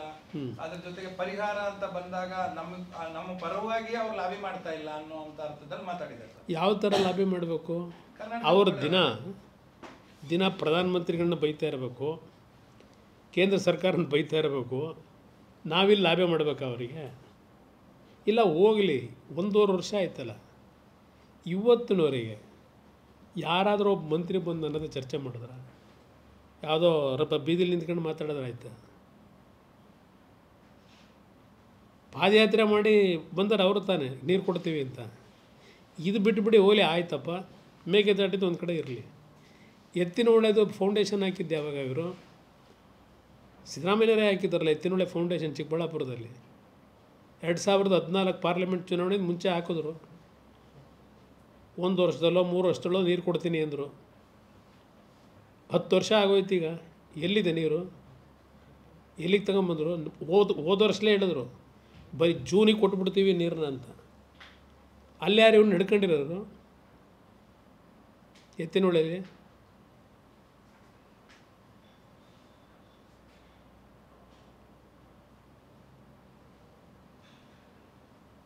ಇದರಿಂದ ಇಲ್ಲಿ ಈ ಸರ್ಕಾರಕ್ಕೆ ಈಗಲೂ ಹೇಳ್ತೇನೆ, ಯಾವ ರೀತಿ ಕೇಂದ್ರ ಸರ್ಕಾರ ಜೊತೆ ಸಂಬಂಧ ಇಟ್ಕೋಬೇಕು ಅದು ಇಟ್ಕೊಂಡು ಕೆಲಸ ಮಾಡಿ. ಬರೀ ಬೈಯೋದ್ರಿಂದ ಆಗಲ್ಲ. ನಮ್ಮ ದಮ್ಮು ನಮ್ಮ ತಾಕತ್ತು ತೋರ್ಸೋಕ್ಕೆ ನಾವಿಲ್ಲಿ ಬಂದಿಲ್ಲ. ಇಲ್ಲಿ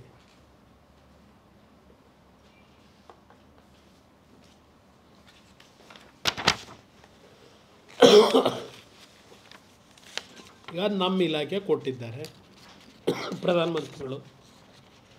ನನ್ನ ಇಲಾಖೆಗೆ ಸಂಬಂಧಪಟ್ಟ ಹಾಗೆ ನಾನು ವಿಶ್ವೇಶ್ವರಯ್ಯ ಸ್ಟೀಲ್ ಪ್ಲ್ಯಾಂಟ್ ಹೇಳಿದ್ದೇನೆ. ಮುಚ್ಚಿತಿರ್ತಕ್ಕಂಥದ್ದನ್ನು ಯಾವ ರೀತಿ ಅದಕ್ಕೆ ಮತ್ತೊಂದು ಕಾಯಕಲ್ಪ ತರಬೇಕು ಅಂತ ಹೇಳಿ, ಮತ್ತು HMTಗೂ ಏನಾದರೂ ಒಂದು ಕಾಯಕಲ್ಪ ತರಬೇಕು ಅಂತ ಹೇಳಿ ನಮ್ಮ ನೀತಿ ಆಯೋಗದ ಸರಸ್ವತ್ ಅಂತ ಹೇಳಿ ಮೆಂಬರು, ಅವರ ಅಧ್ಯಕ್ಷತೆಯಲ್ಲೇ ಒಂದು ಕಮಿಟಿ ಮಾಡಿ ಆ ಕಮಿಟಿಗೆ ಒಂದು ರಿಪೋರ್ಟು ಕೊಟ್ಟಿದ್ದಾರೆ. ಈಗ HMT ಬಗ್ಗೆ. HMTದು ಬರೀ ಬೆಂಗಳೂರು ನಗರದ್ದಲ್ಲ, ಹೈದರಾಬಾದು ಕೇರಳದಲ್ಲೂ ಏನಿದೆ ಆ ಬ್ರ್ಯಾಂಚ್ಗಳನ್ನು ಯಾವ ರೀತಿ ಅದಕ್ಕೆ ಮರುಜೀವ ಕೊಡಬೇಕು. ನನ್ನ ಕೆಲಸ ನಾನು ಇಲಾಖೆ ಡ್ಯೂಟಿ ಮಾಡ್ತಾ ಇದ್ದೀನಿ. ನನಗೆ ಕೋಆಪ್ರೇಷನ್ ಪ್ರಧಾನಮಂತ್ರಿಗಳು ಕೊಟ್ಟಿದ್ದಾರೆ. ನೀವು ನಮ್ಮಗಳಿಗೆ ಅಲ್ಲೆಲ್ಲೋ ರಸ್ತೆಯಲ್ಲಿ ನಿಂತ್ಕೊಂಡ್ಬಿಟ್ಟು ಏನು ಮಾಡ್ತಾಯಿದ್ದೀರಿ ಅಂದರೆ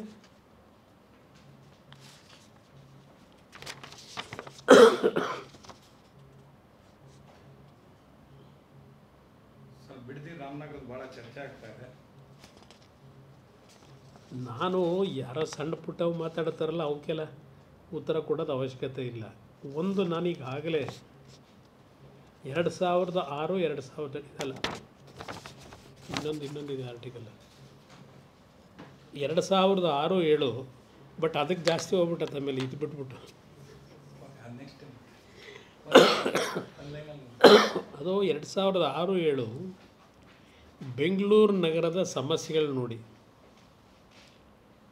ಬೆಂಗಳೂರು ನಗರದ ಡೆವಲಪ್ಮೆಂಟ್ನ ನಿಲ್ಲಿಸಿ 5 ಟೌನ್ಶಿಪ್ ಮಾಡಬೇಕು ಅಂತಕ್ಕಂಥ ನಿರ್ಧಾರ ಮಾಡಿದ್ದು ನಿಜ. ನಾನು 2006ರಲ್ಲಿ ನಂದಗುಡಿ, ದೇವನಹಳ್ಳಿ, ಅಲ್ಲಿಂದ ಸೋಲೂರು, ಬಿಡದಿ ಮತ್ತು ಆನೆಕಲ್ಲು. ಇಲ್ಲಿ ಪ್ರಶ್ನೆ, ಮೊದಲನೇ ಪ್ರಾಜೆಕ್ಟು ನಾನು ಬಿಡದಿನಲ್ಲಿ ಮಾಡ್ತಕ್ಕಂಥ ನಿರ್ಧಾರ ಮಾಡಿದೆ. ಯಾಕೆಂದರೆ ಅಲ್ಲಿ ಫ್ಯಾಕ್ಟ್ರಿಗಳು ಮುಗಿದೊಂದು ಎಲ್ಲ ಬಂದಿತ್ತು ಒಂದು ಭಾಗ. ಆ ಒಂದು ಹಿನ್ನೆಲೆಯಲ್ಲಿ ಒಂದು 4 ಸಭೆ ಮಾಡಿದ್ದೀನಿ ರೈತರುಗಳದು. ಸುಮಾರು 100-105 ಜನ ಹೆಣ್ಣು ಮಕ್ಕಳೇ ಬರೋರು ಬಿಡದಿಯಿಂದ. ಹಲವಾರು ರೀತಿಯಲ್ಲಿ ಚರ್ಚೆಗಳಾಯಿತು. ಅದೆಲ್ಲ ಸುದೀರ್ಘವಾಗಿ ಹೇಳಬೇಕಾಯ್ತದೆ, ಅದು ಈ ಅವಶ್ಯಕತೆ ಇಲ್ಲ. ನಾನೇ ಹೇಳಿದ್ದೇನೆ, ನನ್ನ ಕಾರ್ಯಕ್ರಮವೇ ಅದು ಅಂತೇಳಿ, ಯೋಜನೆ ಅಂತಲೇ. ನಾನು ಯಾವುದೂ ಸುಳ್ಳು ಹೇಳಿಲ್ಲ. ಆದರೆ ಆ ಸಂದರ್ಭದಲ್ಲಿ ಶಿವಕುಮಾರ್ ಕೇಳಲಿಕ್ಕೆ ಬಯಸ್ತೇನೆ, ನಿಮ್ಮ ಎಚ್ ಕೆ ಪಾಟೀಲು, ಈಗ ಅದು ಯಾರೋ ಸಂಸದೀಯ ಸಚಿವರೋ ಕಾನೂನು ಸಚಿವರೋ ಒಬ್ಬರು ಅವರಲ್ಲ, ಅವರ ಅಧ್ಯಕ್ಷತೆಯಲ್ಲಿ ಉಗ್ರಪ್ಪ ಯಾರ್ಯಾರೋ ಮೆಂಬರ್ಗಳು ಸೇರಿಸಿ ಈ ಸತ್ಯಶೋಧನಾ ಸಮಿತಿ ಅಂತ ಮಾಡಿದ್ರಲ್ಲಪ್ಪ ನಿಮ್ಮ ಕಾಂಗ್ರೆಸ್ ನಾಯಕರು, ಅದೊಂಚೂರು ತೆಗೆದು ನೋಡಿ ಶಿವಕುಮಾರ್ ಅವರೇ. ಇವ್ಯಾವ ಬೇರೆಯವ್ರು ಮಾತಾಡೋದು ನಾನು ತಲೆ ಕೆಡಿಸ್ಕೊಳ್ಳಲ್ಲ. ನೆನ್ನೆ ಮಾತಾಡೋರಲ್ಲ ಕೆಲವರು, ಅದು ನನಗೆ ಅದರ ಅವಶ್ಯಕತೆಯೂ ಇಲ್ಲ. ಮಾತಾಡೋರಿಗೆ ಅದಕ್ಕೆಲ್ಲ ಉತ್ತರ ಕೊಡಬೇಕಾಗಿಲ್ಲ. ನಾನು ಎಚ್ ಕೆ ಪಾಟೀಲ್ ಅಧ್ಯಕ್ಷತೆಯಲ್ಲಿ ನೀವು ಸತ್ಯಶೋಧನಾ ಸಮಿತಿ ಮಾಡಿದ್ರಲ್ಲ, ಕುಮಾರಸ್ವಾಮಿ ಬೆಂಗಳೂರು ನಗರದ ಭೂಮಿಯೆಲ್ಲ ಒಡೆಯ ಕೊಟ್ಬಿಟ್ಟವನೇ ಅಂತೇಳಿ ನನ್ನ ಮೇಲೆ ಆಪಾದನೆ ಮಾಡಿದ್ರಿ. ಈಗ ಕುಮಾರಸ್ವಾಮಿಯ ಕನಸಿನ ಕೂಸನ್ನು ಜಾರಿಗೆ ತರ ಕೊಟ್ಟವ್ರಂತೆ. ಯಾವ ಥರ ಜಾರಿಗೆ ತರ್ತೀರಿ? ಯಾವನಿಗೋ ಒಬ್ಬರಿಗೆ 500 ಎಕರೆ ನೀನು ಮಾಡಪ್ಪ ಅದೆಂಥದ್ದು IT ಕಾರಿಡಾರು, ಇನ್ನೊಬ್ಬರಿಗೆ ಇನ್ಯಾವುದೋ ಒಂದಿದು ಭೂಮಿ ಹಂಚ್ಕೊಳಕ್ಕೆ ಮಾಡಿದ್ದೀರಿ. ಇದನ್ನು ಯಾವ ಥರ ಪ್ರಾಜೆಕ್ಟ್ ಮಾಡೋದಕ್ಕೆ ನಿಮ್ಮಲ್ಲಿ ಸಿದ್ಧತೆ ಮಾಡ್ಕೊಂಡಿದ್ದೀರಿ? ಇನ್ನು ಸರ್ಕಾರ ಇರೋದಿನ್ನು 2 ವರ್ಷ ಇರ್ತದೆ. 2.5 ವರ್ಷ ಇರಬೇಕಿನ್ನು. ಈ 2.5 ವರ್ಷದಲ್ಲ ಪ್ರಾಜೆಕ್ಟ್ ಪ್ರಾರಂಭ ಮಾಡೋಕ್ಕಾಗುತ್ತೆ ನಿಮ್ಮ ಕೈಲಿ? ನಾನು ಅವತ್ತು ಮಾಡಿದ್ದು 60,000 ಕೋಟಿ ವೆಚ್ಚದಲ್ಲಿ, 60,000 ಕೋಟಿ 2006-7. ಅದಕ್ಕೆ ಕೇಂದ್ರ ಸರ್ಕಾರದಿಂದ ಎಕನಾಮಿಕ್ ಅಫೈರ್ಸಿಂದ ಪರ್ಮಿಷನ್ ತಗೊಂಡಿದ್ದೀನಿ. ಆಮೇಲೆ ಅದು ಅಲ್ಲಿಗೆ ನಿಂತೋಗಿದೆ. ಭೂ ಸ್ವಾಧೀನ ಪ್ರಕ್ರಿಯೆಗಳು ನಾನು ಮಾಡಿರಲಿಲ್ಲ ಆಗಲೂ ಸಹ. ಆ ಪ್ರಾಜೆಕ್ಟ್ನ ಒಂದು ಪೂರ್ಣ ಸಿದ್ಧತೆಗಳಾಗೋವರೆಗೆ ಆ ರೈತರುಗಳನ್ನು ಯಾವ ರೀತಿ ನಾನು ಉಳಿಸ್ಕೋಬೇಕು ಆರ್ಥಿಕವಾಗಿ ಅವರನ್ನು, ಅಲ್ಲಿವರೆಗೂ ನಾನು ಭೂ ಸ್ವಾಧೀನಕ್ಕೆ ಅದಕ್ಕೆ ಕೈಯೇ ಹಾಕಿರಲಿಲ್ಲ. ನಾನು ರೆಕಾರ್ಡ್ ಇಲ್ವ? ತೆಗೆದು ನೋಡಲಿ. ನೀವೀಗ ಮಾಡೋಕ್ಕೆ ಹೊರಟಿರೋದೇನು? ಈಗಾಗಲೇ ಒಂದು 2-3 ಸಾವಿರ ಎಕರೆ ಯಾವ ಥರ ಏನೇನು ಮಾಡಿದಿರಿ ಅನ್ನೋದು ಗೊತ್ತಿದೆ ನನಗೆ. ಈಗಿನ ವ್ಯವಸ್ಥೆಗಳಿದೆಯಲ್ಲ, ಈ ವ್ಯವಸ್ಥೆಗಳಲ್ಲಿ ನೀವು ಮಾಡ್ತಕ್ಕಂಥ ಈ ಕರ್ಮಗಳನ್ನು ತೊಳೆಯಲಿಕ್ಕಾಗೋದಿಲ್ಲ. ಇದಕ್ಕೆ ಆ ನಾಡಿನ ಜನ ಏನಾದರೂ ಒಂದು 5 ವರ್ಷದ ಗೌರ್ಮೆಂಟ್ ಕೊಟ್ಟರೆ, ಅವತ್ತು ಏನೇನು ನಡೀತಿದೆ ಕರ್ನಾಟಕ ರಾಜ್ಯದಲ್ಲಿ, ಕರ್ನಾಟಕ ರಾಜ್ಯದ ಸಂಪತ್ತನ್ನು ಯಾವ ರೀತಿ ಲೂಟಿ ಹೊಡೆಯತಕ್ಕಂಥ ಕೆಲವೇ ಮಂದಿ ಇದ್ದೀರಿ, ಅದರ ಮೇಲೆ ಏನು ಕಠಿಣವಾದ ಕ್ರಮ ತೆಗೆದುಕೋಬೇಕು ತಗೋಬೋದು. ಜನ ಬುದ್ಧಿವಂತರಾಗಬೇಕು. ಯಾವುದೋ ಕುಮಾರಸ್ವಾಮಿ 40 ವರ್ಷದಿಂದ ಖರೀದಿ ಮಾಡಿದ ಭೂಮಿ, ದೇವೇಗೌಡರು ಮುಖ್ಯಮಂತ್ರಿ, ಪ್ರಧಾನಮಂತ್ರಿ, ನಾನು MP 2 ಬಾರಿ ಮುಖ್ಯಮಂತ್ರಿ, ಆ ಥರ ಸರ್ಕಾರಿ ಭೂಮಿ ನಾನು ಲಪ್ಟಾಯಿಸೋವಾಗಿದ್ದರೆ ಈ 40 ವರ್ಷದಲ್ಲಿ ಅದನ್ನು ಏನೇನು ಬೇಕೋ ರೆಕಾರ್ಡ್ ತಿದ್ಸೋಕಾಯ್ತಿರಲಿಲ್ವ ನನ್ನ ಕೈಲಿ? ಅದಕ್ಕೂ SIT ಈಗ ಇವ್ರದ್ದು.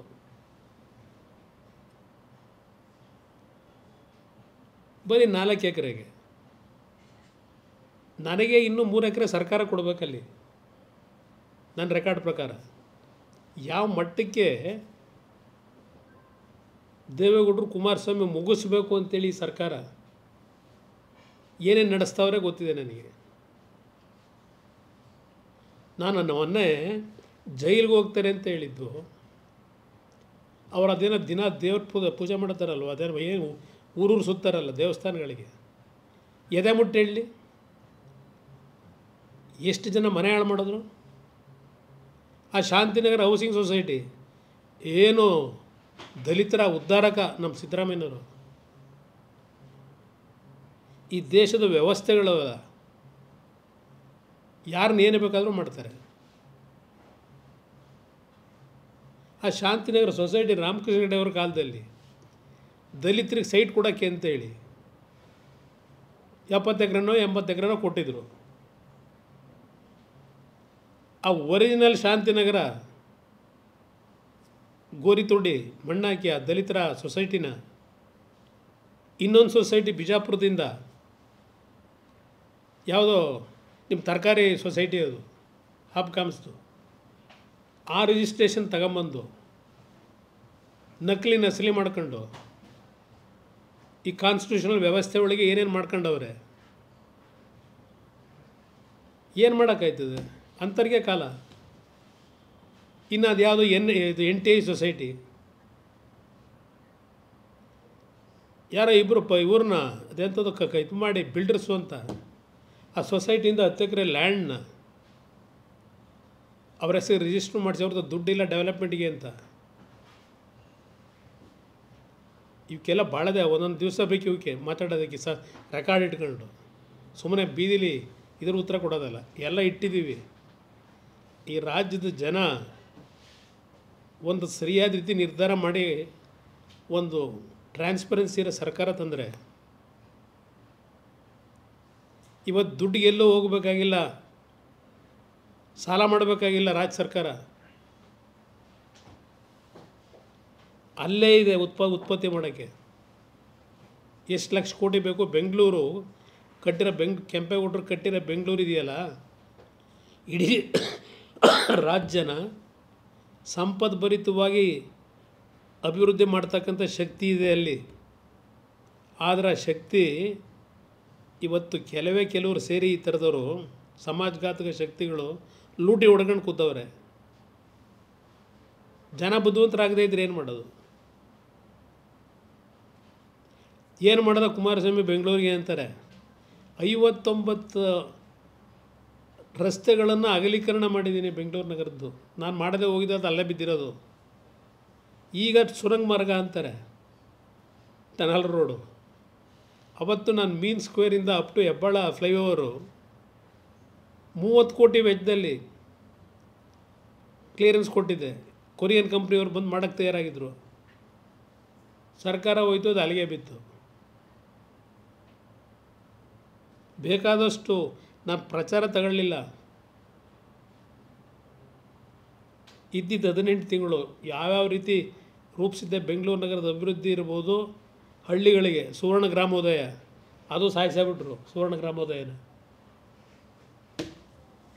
ಅದರಿಂದ ಇವತ್ತು ಸರ್ಕಾರಕ್ಕೆ ನಾನು ಮುಖ್ಯಮಂತ್ರಿಗಳಿಗೆ ಬರೀ ಏರಿಯಲ್ ಸರ್ವೆ ಮಾಡ್ಕೊಂಬಂದು ಕೇಂದ್ರ ಸರ್ಕಾರದ ಕಡೆ ಬಟ್ ತೋರಿಸೋದು ಇರಲಿ. ನಿಮ್ಮ ಜವಾಬ್ದಾರಿ ಏನು? 136 ಸೀಟ್ ಗೆಲ್ಸೋರು ನಿಮ್ಮನ್ನು.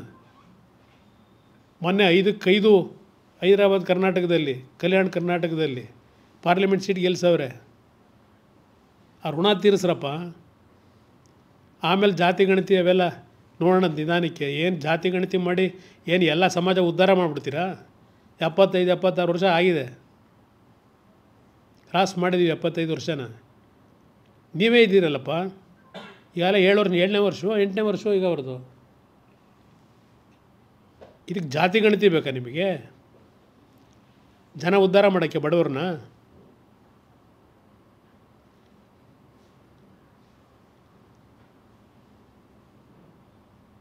ಜಾತಿ ಗಣತಿ ಮಾಡಿಬಿಟ್ರೆ ಅದೇನೋ ಒಂದು ಏನೆಲ್ಲ ದೊಡ್ಡ ಪರಿವರ್ತನೆ ತಂದುಬಿಡ್ತಾರೆ ಇವರು. ಏನು ದೊಡ್ಡ ಮಹಾನ್ ಘನದಾರಿಕೆ. ನಾನು 2006 ನಮ್ಮ ಹಿರಿಯ ಅಧಿಕಾರಿಗಳ ಸಭೆಯಲ್ಲಿ ಹೇಳಿದೆ, ಪ್ರತಿ ಜಿಲ್ಲೆನಲ್ಲಿ ಪ್ರತಿ ಮನೆಗಳದ್ದು ಒಂದು ಅನಾಲಿಸಿಸ್ ಮಾಡಿ ಅವ್ರ ಕುಟುಂಬದಲ್ಲಿ ಎಷ್ಟು ಜನ ಮಕ್ಕಳು, ಎಷ್ಟು ಜನ ಓದಿದ್ದಾರೆ, ಜಮೀನು ಎಷ್ಟಿದೆ, ಯಾವ ಥರ ವಾಸ ಮಾಡ್ತಾ ಇದ್ದಾರೆ, ಅದನ್ನು ತಯಾರು ಮಾಡಿ ನಿಮ್ಮ ಜಿಲ್ಲಾ ಕಚೇರಿಗಳಲ್ಲಿ ತಾಲೂಕು ಕಚೇರಿಗಳಲ್ಲಿ ಸಂಪೂರ್ಣ ಪ್ರತಿ ಹಳ್ಳಿಯ ಪ್ರತಿ ಕುಟುಂಬದ ಮಾಹಿತಿ ಇಡಬೇಕು ಅಂತ ಹೇಳಿದೆ, ಮಾಡಬೇಕು ಅಂತ ಹೊರಟಿದ್ದು. ನಿಮ್ಮ ಜಾತಿ ಗಣತಿ ಮಾಡಿದ ತಕ್ಷಣ ಇಲ್ಲಿ ಬರೀ ರಾಜಕೀಯದ ಒಂದು ನಿಮ್ಮ ತೆವಲುಗಳಿಗೆ ಸಂಘರ್ಷಕ್ಕೆ ಎಡೆ ಮಾಡಿಕೊಟ್ಟು ಜಾತಿ ನಡುವೆ ಜಾತ್ಯತೀತ ಇವರೊಬ್ಬರೇ, ಇನ್ನು ಉಳಿದಾರೆ ಯಾರು ಜಾತ್ಯತೀತ ಇಲ್ಲ. ನಿಮ್ಮ 2,000 ರೂಪಾಯಿನಲ್ಲಿ ಜನ ಇನ್ನೂ ಬದುಕ್ತಾ ಇಲ್ಲಪ್ಪ. ಸಲ ಒಂದು ಹೆಣ್ಣುಮಗಳು ಗದಗಿಂದ ಬರ್ತಾಳೆ, ಹಸುಗಳು ಸತ್ತೋಗಿ, ನನ್ನ ಕಿಡ್ನಿ ಯಾರಿಗಾದ್ರೂ ಮಾರಿಸ್ಕೊಟ್ಬಿಟ್ಟು ಅದೆಷ್ಟು ದುಡ್ಡು ಬರುತ್ತೆ ಕೊಡಿಸಿ 1-2 ಹಸು ತಗೋಬೇಕು ಅಂತೇಳಿ ಇನ್ನೂ ಬದುಕಿದ್ದಾಳೆ ಆಯಮ್ಮ. ಬೇಕಾದಷ್ಟು ಉದಾಹರಣೆ ಕೊಡಬಲ್ಲೆ.